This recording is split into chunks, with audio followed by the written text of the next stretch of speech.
Welcome to Chillin' 101. We hope this video helps. You start by picking a canvas size and a clear silhouette. This gives instant readability.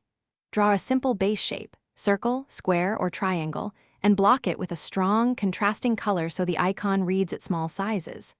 Once done, add a secondary shape to suggest function without detail, and make sure to center elements to preserve balance.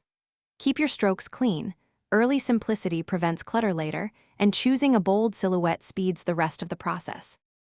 Now refine the concept by adding one or two defining elements that convey the skill, like a flame for damage or a shield for defense, while avoiding tiny details.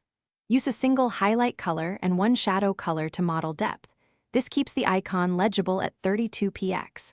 Once those elements are placed, adjust scale and spacing to maintain clarity, and make sure contrast holds up by zooming out.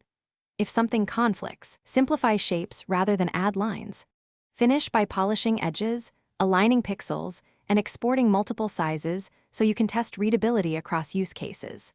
You should check the icon on light and dark backgrounds and tweak saturation or contrast to maintain visibility.